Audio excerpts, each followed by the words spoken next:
कहानी का पूरा आनंद लेने के लिए कहानी के पिछले भाग को सुनना ना भूलें। कहानी का पिछले भाग का लिंक आपको नीचे कमेंट बॉक्स और डिस्क्रिप्शन बॉक्स में मिलेगा। तो चलिए आगे की कहानी शुरू करते हैं। जय श्री कृष्ण, जय श्री राधे, ओम नमः शिवाय, जय माता दी। जिसके ऐसा करते ही वो लड़की पेड़ से कूदकर सीधे वीरेन की बाहों में आ जाती है। जैसे ही वीरेन की नज़र उस लड़की के चेहरे पर जाती है, वैसे ही वीरेन बस एक टक उस लड़की को ही देखने लगता है और उसके होठों पर एक प्यारी सी मुस्कान आ जाती है। फिर वो धीरे से बोला, तुम ठीक हो? गहना खुद को वीरेन की बाहों में देख जल्दी से नीचे उतर जाती है। साथ ही हाँ में अपना सर हिला इधर उधर देखने लगती है। तुम सच में ठीक हो, पर मुझे ऐसा क्यों लगा जैसे तुम्हारे दिमाग का नट बोल्ट ढीला है। वीरेन की बात सुन गहना उसे हैरानी से देखने लगती है और जैसे ही कुछ बोलने को होती है, ठीक वैसे ही एक लड़का बोला, दीदी दीदी, ये दोनों भैया शहर से आए हैं, वो भी तुमसे मिलने के लिए। इतना बोल वो लड़का मधुर को देखने लगता है। उस लड़के की बात सुन गहना की नज़र मधुर की तरफ जाती है, जो उसे ही एक टक देख रहा है। जिसे देख गहना अपने दोनों हाथों को जोड़कर मधुर और वीरेन को देख ले कर बोली, जी नमस्ते, हम गहना। जैसे ही गहना अपनी बात खत्म करती है, वैसे ही मधुर गहना को देख बोला, हाँ मुझे पता है, मैंने तुम्हारी फ़ोटो देखी है। इतना बोल मधुर हल्का सा मुस्कुराते हुए गहना को ही देखने लगता है। इस समय गहना ने पिंक कलर का एक बेहद ही सुंदर सा सूट पहन रखी थी और उसके दुपट्टे को साइड से बांधी हुई थी। कानों में छोटे से झुमके, माथे पे छोटी सी बिंदी, चेहरे पे हल्का सा पाउडर। साथ ही गहना के चेहरे पर काफ़ी ज़्यादा मासूमियत और भोलापन है और वो काफ़ी सिंपल लुक में भी काफ़ी ज़्यादा प्यारी लग रही हैं। ऐसे देख वीरेन की नज़र गहना के चेहरे से हट ही नहीं रही थी, तो मधुर भी बस मुस्कुराते हुए गहना को ही देख रहा था। मैं मधुर हूँ, कल हमारे पापा आपके घर आए थे। इतना बोल मधुर मुस्कुराकर गहना को ही देखने लगता है। गहना अपना सर झुकाए ही हाँ में अपना सिर हिला देती है, जी कल अंकल जी आए थे और उन्होंने हमें आपके बारे में बताए भी हैं। इतना बोल गहना हल्का सा मुस्कुरा देती है। गहना जैसे ही मुस्कुराती है, वैसे ही उसके एक गाल में डिम्पल पड़ता है, जिसे देख वीरेन के होठों की मुस्कुराहट और भी ज़्यादा बढ़ जाती है, क्योंकि उस डिम्पल के साथ गहना और भी ज़्यादा सुंदर लग रही है। उन दोनों की बातें सुन एक छोटी सी बच्ची बोली, दीदी ये वही भैया है जेके लाने तुम यहाँ आम तोड़े लाने आई थी। ये सब बोलते हुए वो बच्ची हंसने लगती है, मगर उस बच्चे की बात सुन गहना अपनी नज़रें झुका लेती है और उसे चुप रहने का इशारा करती है। मधुर उस बच्ची की बात सुन मुस्कुराते हुए बोला, तो तुम हमारे लिए आम तोड़ रही थी, तो लाओ फिर हमारे आम दो। इतना बोल मधुर मुस्कुराकर गहना के हाथ में पकड़ा आम उससे ले लेता है। मधुर के ऐसा करने से गहना बस हैरान नज़रों से मधुर को देखने लगती है। गहना थोड़ा झिझक के साथ बोली, आप दोनों घर चलिए, घर में अम्मा आप दोनों की राह देख रही हैं। वीरेन, गहना जी तो आप ही हो जिसे मेरा दोस्त मिलने आया है, ताकि वो आपसे शादी की बात कर सके। तो गाइज, मैं तुम्हें 5 मिनट का समय देता हूँ, तुम दोनों को जो भी बात करनी है कर लो, उसके बाद हम गहना जी के घर चलेंगे। इतना बोल वो सारे बच्चों को लेकर थोड़ा सा आगे आ जाता है और खुद आम तोड़ उसे खाने लगता है। इधर मधुर और गहना दोनों ही खामोशी से खड़े हुए थे, कोई भी कुछ नहीं बोल रहा था। तभी उस खामोशी को तोड़ते हुए गहना बोली, मधुर जी आप हमारी बहन से मिले, वो कैसी लगी आपको? हाँ, हम आपकी छोटी बहन से मिले मगर लगता है आपकी छोटी बहन को हम कुछ खास पसंद नहीं आए। पर कोई बात नहीं, आप अपने बारे में बताओ। आपको तो मैं पसंद हूँ ना, क्योंकि पापा ने तो आपको मेरे लिए पसंद कर लिया है और उन्होंने घर में ये बोल भी दिया है मेरी शादी आपसे होने वाली है। तो आप बताओ, आपको मैं पसंद हूँ या नहीं। ये बोलते हुए मधुर की नज़र गहना के सुंदर से चेहरे पर होती है। हमारी ज़िंदगी का हर फैसला हमारी अम्मा करती है और हमारी अम्मा को हमारे इस रिश्ते से कोनो परेशानी नहीं है। उन्होंने तो आपके पिताजी को शादी के लिए हाँ भी बोल दी है और हमें भी कोई परेशानी नहीं है। इतना बोल गहना शांत हो जाती है। फिर मधुर की आंखों में देखकर बोली, आपको हम पसंद है या नहीं मधुर जी। इतना बोल गहना शांत हो जाती हैं। मधुर मुस्कुराकर, ये आप कैसी बात कर रही हो गहना, आप हमें पसंद हो, इसीलिए हम उतनी दूर से यहाँ तुमसे मिलने आए हैं। और सच कहे तो यहाँ आने के बाद हमें कोई भी पछतावा नहीं हो रहा है, बल्कि हम खुश हैं जो हम यहाँ पर आए और तुमसे मिले। ये बोलते हुए मधुर मुस्कुरा रहा था। आपको हम सच में पसंद आए या फिर आप अपने बाबूजी के लिए बोल रहे हैं और आपकी ज़िंदगी में कोनो और लड़की तो नहीं है ना जिसे आप पसंद करते हो। गहना की बात सुन मधुर के चेहरे पर मुस्कुराहट आ जाती है और वो वैसे ही मुस्कुराते हुए बोला, नहीं, हमारी ज़िंदगी में कोई भी लड़की नहीं है, पर तुम्हें देख लगता है अब बहुत जल्दी ही हमारी ज़िंदगी में कोई आने वाली है। मधुर की बात सुन गहना भी मुस्कुरा देती है और जैसे ही मधुर से घर चलकर उसकी माँ से मिलने को बोलती है, वैसे ही मधुर गहना से बोला, नहीं गहना, अब हमें यहाँ से जाना होगा। वैसे भी हमें तो तुमसे मिलना था जो हम मिल लिए। अब तो हम बस तुम्हारे घर तभी आएंगे जब हम तुम्हें अपने साथ ले जाएंगे। बोलते हुए मधुर मुस्कुरा रहा है। मधुर की बात सुन गहना भी हल्का सा मुस्कुरा देती है, जिसके बाद मधुर अपने दोस्त वीरेन के साथ वहाँ से चला जाता है। मगर जाने से पहले वो गहना के दिए काफ़ी सारे आम अपने साथ ले जाता है।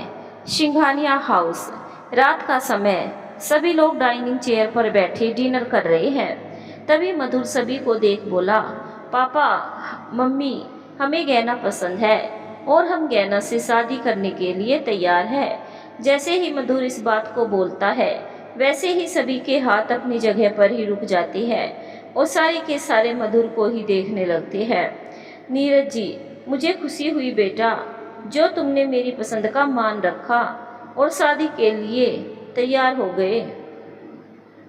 अलका जी, एक बार अच्छे से सोच लो बेटा, कहीं अपने पिता की पसंद के चक्कर में तुम्हारी ज़िंदगी ना खराब हो जाए।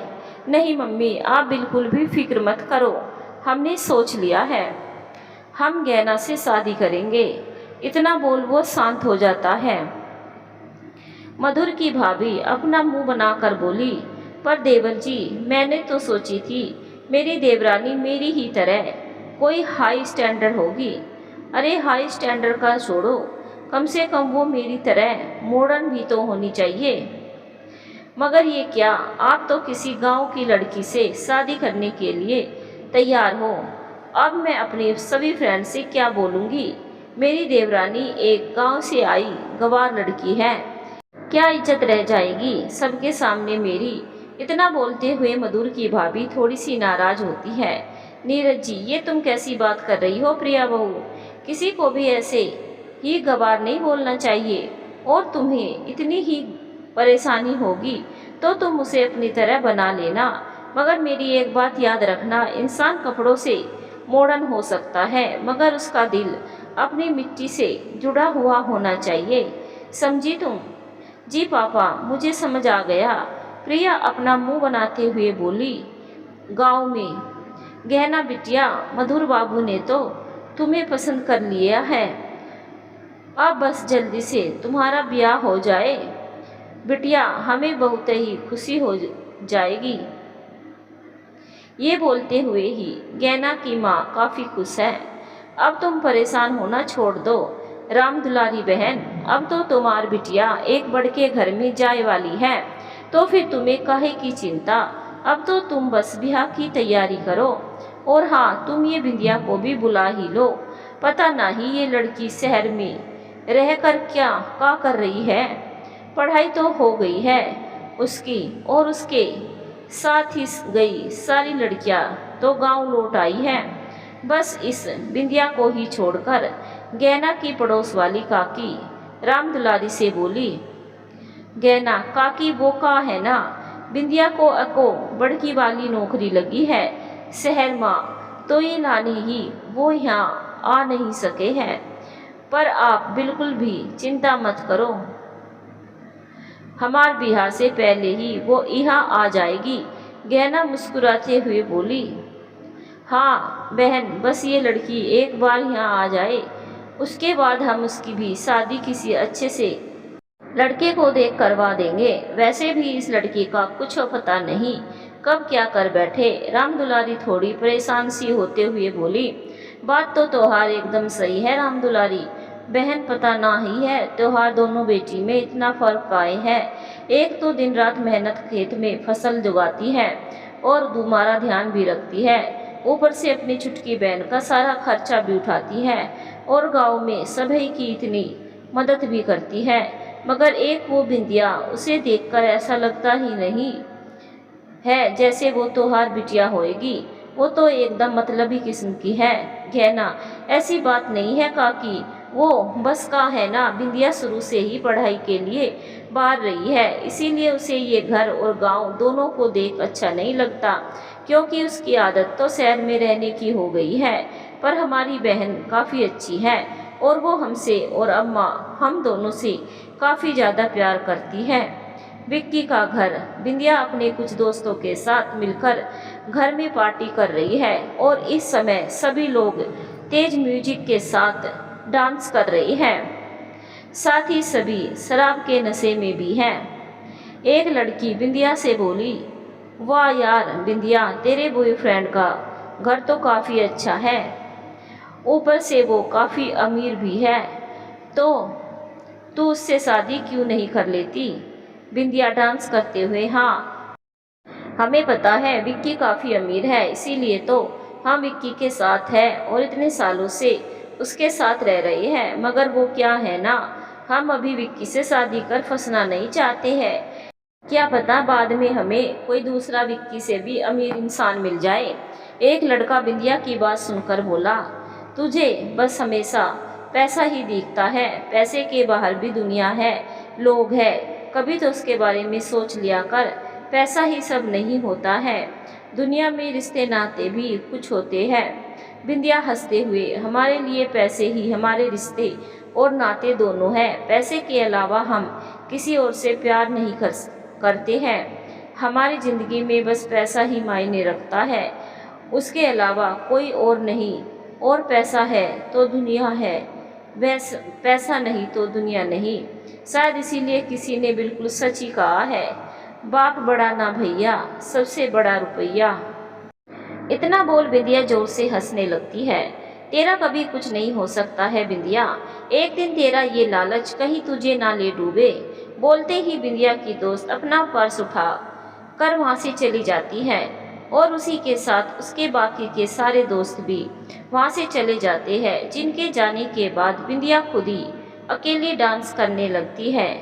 गांव में 2 महीने बाद आज गहना का सारा घर दुल्हन की तरह सजा हुआ था और हर तरफ मेहमानों की भीड़ लगी हुई थी। गांव का हर इंसान भाग भाग कर हर एक कामों को कर रहा था और इस बात का बड़े ही अच्छे से ध्यान रख रहा था, कहीं उनकी तैयारी में किसी तरह की कोई कमी ना रह जाए। हर कोई यहाँ पर खुश था और सारे गांव की औरतें बस बारात के आने का ही इंतजार कर रही हैं। साथ ही हर कोई गहना के होने वाले पति को देखने के लिए काफ़ी ज़्यादा एक्साइटेड हो रही थी, क्योंकि राम दुलारी ने बहुत तारीफ कर रखी थी उनका होने वाला जवाई ऐसा है वैसा है। इधर अंदर कमरे में गहना आईने के सामने बैठी तैयार हो रही थी और गांव की ही कुछ लड़कियां मिलकर उसे तैयार कर रही थी।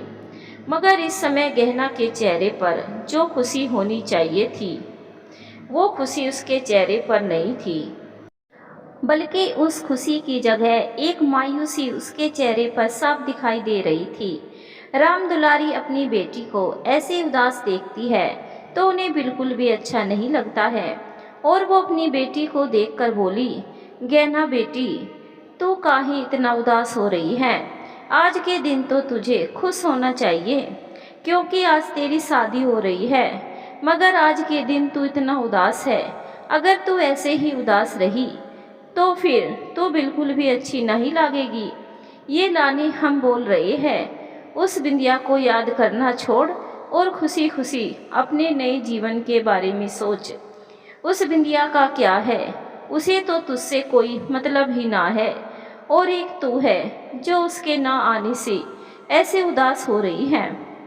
गहना उदास होकर, उदास काहे ना हो हम अम्मा, एक ही तो बहन है हमारी और वही हमारे ब्याह में नहीं आई तो हम कैसे उदास ना हो। हमने तो कितना कुछ सोच रखा था पर हमारी बहन वो यहाँ आई ही नहीं तो हम उदास नहीं होंगे तो क्या करेंगे। बिंदिया एक बड़े से पार्लर में बैठी अपनी मैनीक्योर और पेडीक्योर करा रही थी, साथ ही ये सोचकर काफ़ी ज़्यादा खुश भी हो रही थी। उसकी बहन की शादी आज हो जाएगी जिसके बाद वो अपना सारा खेत बेचकर सारे पैसे अपने अकाउंट में डाल लेगी और अपनी माँ को वहीं गांव में ही उनके घर पर रहने देगी, साथ ही यहाँ पर आराम से जिंदगी जिएगी। अभी बिंदिया ये सब सोचकर खुश हो ही रही है, तभी उसकी नज़र अपनी बगल में बैठी एक औरत पर पड़ती है जो किसी मैगजीन को पढ़ रही है, साथ ही अपने पैरों की मसाज भी करा रही थी। बिंदिया की नज़र उस औरत के हाथ में पकड़ी मैगजीन पर पड़ती है जिस पर एक लड़के की फ़ोटो छपी हुई थी, जिसे देखकर पहले तो बिंदिया काफ़ी ज़्यादा हैरान हो जाती है। फिर उस औरत को देख बोली, इस मैगजीन में जिस लड़के की फ़ोटो है वो क्या कोई एक्टर या मॉडल है? नहीं, ये कोई मॉडल या एक्टर नहीं है, बल्कि ये तो मधुर सिंघानिया है, सिंघानिया इंडस्ट्रीज के मालिक मिस्टर नीरज सिंघानिया का छोटा बेटा। इतना बोल वो औरत वापस से मैगजीन पढ़ने लगती है। मगर उस औरत की बात सुनते ही बिंदिया को तो जैसे कोई सदमा ही लगता है और वो हैरान होकर खुद से ही बोली, ये कैसे हो सकता है? मधुर मिस्टर सिंघानिया का बेटा है, इसका मतलब आज गहना की जिस लड़के से शादी हो रही है वो यहाँ के सबसे अमीर परिवारों में से एक है और हमने अपने ही पैर पर कुल्हाड़ी मार ली। मधुर को ना बोलकर अब हम क्या करें? हम इतनी बड़ी गलती कैसे कर सकते हैं? आज तो गहना और मधुर की शादी भी है, ये हमने क्या कर दिया? बस बचपन से जो सपना देखा उसी को अपने पैर से ठोकर मार दिए। नहीं, हम ऐसा नहीं होने दे सकते हैं, हमें ये शादी रुकवानी होगी, हम ये शादी नहीं होने दे सकते हैं। हम उस गवार को एक महारानी की तरह जिंदगी जीने नहीं दे सकती हूँ। उस जिंदगी पर सिर्फ और सिर्फ हमारा अधिकार है, हमें कुछ करना होगा, हमें ये शादी होने से रोकनी होगी। इतना सोचते हुए बिंदिया अपनी जगह से उठ खड़ी होती है और उस लड़की के हाथ में मैनी पेडीक्योर के पैसे रख जल्दी से उस जगह से बाहर निकलती है और सड़क पर निकल जल्दी से एक टैक्सी रोक उसमें बैठ गांव के लिए निकल पड़ती है। बिंदिया खुद से ही बोली, हमें गांव जाते जाते 5 से 6 घंटे का समय लग जाएगा और इस बीच अगर गहना की शादी हो गई तो हम तो फिर बर्बाद हो ही जाएंगे। हमें कुछ करना होगा, हमें जल्दी से उस जगह पर पहुंचना होगा और किसी भी तरह से उस शादी को रोकना होगा। पर हम बोलेंगे क्या मधुर से? हमने तो उसे ये बोला था हम किसी और से प्यार करते हैं, मगर अब हम इस बात का यकीन कैसे दिलाएंगे मधुर को? हमने जो भी बोले वो सभी झूठ था और हम बस नाटक कर रहे थे। बिंदिया यह सब बात सोच रही थी। एक लड़की गहना के रूम में आकर बोली, गहना दीदी, बारात आ गई है और जीजू काफ़ी ज़्यादा अच्छे लग रहे हैं, बिल्कुल किसी फिल्म के हीरो की तरह। उस लड़की की बात सुन बाकी सारी लड़कियां भी उस कमरे से बाहर निकल जाती है और गहना की माँ भी बारात के स्वागत के लिए वहाँ से चली जाती है। जिनके वहाँ से जाने के बाद गहना खुद को आईने में देखने लगती है। इस समय गहना दुल्हन के लाल जोड़े में है। बालों का बड़ा ही प्यारा सा जोड़ा बना हुआ था। माथे पे सुंदर सा मांग टीका, माथे में छोटी सी बिंदी, नाक में बड़ा सा नथ, कान में झुमके, बड़े बड़े झुमके, गले में हार, हाथों में मैचिंग चूड़ियाँ, कमर में कमरबंद, पैरों में पायल, साथ ही चेहरे पर काफ़ी कम मेकअप, जिसके बाद भी गहना काफ़ी ज़्यादा सुंदर और प्यारी लग रही थी। गहना खुद को ही शीशे में देख मुस्कुरा रही है और अपनी शादी के लिए सारे सपने सजाने लगती है। कुछ समय बाद सारे बाराती आ जाते हैं और अब तक पंडित जी भी आ चुके थे, जो अपनी जगह पर जा हवन कुंड में अग्नि जला शादी की विधियों की तैयारी करने लगते हैं। कुछ ही देर में मधुर दूल्हा बना जाकर शादी के मंडप में बैठ जाता है, जिसके बाद पंडित जी मंत्रों को पढ़ते हुए बोले, कन्या को लेकर आया जाए। जिसे सुन कुछ लड़कियां गहना को लेने उसके कमरे में चली जाती है, तो वही वीरेन जो मधुर के साथ आया हुआ था, उसकी नज़रें तो बस गहना को देखने के लिए ही तरस गई थी। वो जब से यहाँ आया था बस उसकी नज़रें हर जगह गहना को ही देखने के लिए तरस रही थी। वो ऐसा क्यों कर रहा था ये बात तो खुद वीरेन को भी पता नहीं है, मगर फिर भी वो बस गहना को ही हर तरफ ढूंढने की कोशिश कर रहा था। रूम में गहना अभी खड़ी आईने में खुद को निहार ही रही थी। तभी दो लड़की आकर गहना से बोली, गहना दीदी चलो, पंडित जी आपको बुला रहे हैं। उन दोनों लड़कियों की बात सुन गहना हाँ में अपना सर हिला देती है और उन दोनों के साथ बाहर चली जाती हैं। इधर बिंदिया टैक्सी में बैठी परेशानी से ड्राइवर को बोली, भैया क्या कर रहे हो आप, थोड़ा तेज गाड़ी चलाओ, हमें जल्दी जाना है, हमारा पहुंचना बहुत ज़रूरी है। अगर हम आज समय से नहीं पहुंचे तो सब कुछ खत्म हो जाएगा, थोड़ा जल्दी करो ना। आपके कहने पर ही मैं इतनी तेज गाड़ी चला रहा हूँ, वैसे ही गाड़ी की स्पीड 80 से ज़्यादा है, अब और इससे ज़्यादा तेज टैक्सी हम नहीं चला सकते हैं। अगर आपको इतनी ही जल्दी जाना है तो आप किसी और टैक्सी देख लीजिए, हमें जाने दीजिए। यहाँ से बोलते हुए ड्राइवर टैक्सी रोकने लगता है। जिसे ऐसा करते देख बिंदिया जल्दी से बोली, ठीक है भैया, आप इसी स्पीड में टैक्सी चलाओ, पर थोड़ा जल्दी करो, अभी भी हमें पहुंचने में 4 घंटे लगने वाले हैं। ड्राइवर गाड़ी की स्पीड कुछ ज़्यादा कर देता है और बिंदिया अपने दोनों हाथ जोड़ खुद से ही बोली, प्लीज़ भगवान जी, किसी तरह बस गहना की शादी होने से रुक जाए, बस इतना हो जाए, फिर हम आपको पूरे 101 रुपये का प्रसाद चढ़ाएंगे। इधर गहना आकर मधुर के बगल में बैठ जाती है, जिसके बाद पंडित जी मंत्रों को पढ़ना शुरू करते हैं और कुछ मंत्रों को पढ़ने के बाद वो दोनों को ही वरमाला की रस्म के लिए खड़ा करते हैं।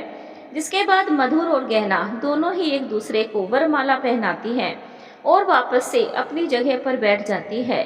फिर वापस से पंडित जी मंत्रों को शुरू कर कन्यादान की रस्म पूरी करते हैं और उसके बाद कुछ और मंत्रों को पढ़कर फेरों के लिए दोनों को खड़ा करते हैं। जिसके बाद पंडित जी मंत्रों को पढ़ना शुरू करते हैं और उन मंत्रों के साथ ही हर फेरे के साथ उसके वचन का मतलब बताने लगते हैं और ऐसे ही एक एक कर सारे फेरे हो जाते हैं। जिसके बाद पंडित जी सिंदूर और मंगलसूत्र पहनाने को बोलते हैं। जिसे सुन मधुर गहना की मांग में सिंदूर लेकर उसकी मांग भर देता है। जिसके बाद पंडित जी बोले, विवाह संपन्न हुआ। जिसे सुन सारे लोग उन पर फूलों को बरसाने लगते हैं। राम दुलारी की आंखों में हल्की सी नमी आ जाती है अपनी बेटी की शादी देखकर। इधर बिंदिया अपने मोबाइल में समय देखते हुए बोली, अभी तो 2 घंटे बाकी है, अब तक तो शादी भी हो गई होगी। अब हम क्या करेंगे? इतना सोच बिंदिया कुछ सोचने लगती है और कुछ सोचने के बाद ही उसके होठों पर शैतानी चमक आ जाती है और वो अपने मन में बोली, क्या हुआ अगर शादी भी हो गई तो? अभी विदाई में तो काफी समय होगा और विदाई होने से पहले हम वहां पर आराम से पहुंच जाएंगे। इतना सोचकर बिंदिया खुश होने लगती है और अपने शैतानी दिमाग में कुछ प्लान बनाने लगती है। कुछ समय बाद ही गहना की विदाई की सारी तैयारी हो जाती है। सारे बाराती भी अपनी बस में जाकर बैठ जाती हैं और कुछ कार में जाकर बैठ जाती हैं। इस समय गहना अपनी माँ के गले लगकर रो रही है और उसकी माँ भी अपनी बेटी को अपने गले से लगा रो रही है। उन दोनों माँ बेटी को ऐसे जोरों से रोता देख सारे गांव वालों की आंखों में भी आंसू आ जाते हैं और सभी अपनी नम आंखों से उन दोनों ही माँ बेटी को देखने लगती हैं। राम दुलारी रोते हुए अपनी शादी और अपने सभी रिश्ते को अच्छे से निभाना बिटिया, अपने पति की सेवा करना और उसे हमेशा खुश रखना, अपने सभी बड़ों का अच्छे से सम्मान करना और सभी का अच्छे से ध्यान रखना। फिर वो मधुर के पास जा अपने दोनों हाथों को जोड़ बोले, दामाद जी, हमार बिटिया से अगर कोई गलती हो जाए तो आप उसे नादानी समझकर माफ कर देना। हमार बिटिया बहुत ही अच्छी और समझदार है, सभी का अच्छे से ध्यान रखती है, तो आप हमार बिटिया का ध्यान भी रखना। अपनी सासू माँ की बात सुन मधुर उनके दोनों हाथ को पकड़ नीचे करते हुए बोला, आप बिल्कुल भी फिक्र मत करिए, गहना आज से हमारी जिम्मेदारी है और हम गहना का अच्छी तरह से ध्यान रखेंगे, तो आप बिल्कुल भी फिक्र मत करिए। बोलते हुए वो मुस्कुरा देता है। तभी मधुर के पिता राम दुलारी जी से बोले, अच्छा बहन जी, अब हमें आज्ञा दीजिए, अब हमें चलना चाहिए। जिसे सुन राम दुलारी जी भी हाँ में अपना सर हिला देते हैं। जिसके बाद जैसे ही गहना और मधुर दोनों अपनी कार में बैठने वाले हैं, तभी एक तेज आवाज आती है, रुको, तुम ऐसे नहीं जा सकती। जैसे ही वो आवाज सबके कानों में पड़ती है, वैसे ही गहना के कदम अपनी जगह पर ही जम जाते हैं और उसी के साथ मधुर भी रुक जाता है। और जैसे ही वो दोनों पीछे पलटकर देखते हैं, उनके सामने बिंदिया अपनी आंखों में आंसू लिए खड़ी है। जिसे देखते ही गहना के चेहरे पर बड़ी सी मुस्कान आ जाती है और वो जल्दी से भागते हुए बिंदिया के पास जा अपने गले से लगाकर बोली, तू आ गई बिंदिया, बिंदिया तू आ गई, हमें पता था तू जरूर आएगी, काहे कि तू हमरा से प्यार जो करे है। अपनी बहन की बात सुन बिंदिया अपने मन में बोली, हाँ हम आ गए हैं, मगर तुम्हें खुश देखने के लिए नहीं, बल्कि इस बार हम तुमसे तुम्हारी सबसे कीमती चीज लेने आए हैं, तुम्हारा स्वाग। और अब तुम्हारा स्वाग होने वाला है हमारा, मतलब बिंदिया का। यही सब सोचते हुए ही बिंदिया खुश हो रही थी। आगे क्या होगा, बिंदिया कैसे छीनेगी गहना के स्वाग को, आगे की कहानी सुनने के लिए चैनल को सब्सक्राइब, वीडियो को लाइक जरूर करें और हमें कमेंट करके जरूर बताएं आपको कहानी कैसी लगी। धन्यवाद दोस्तों।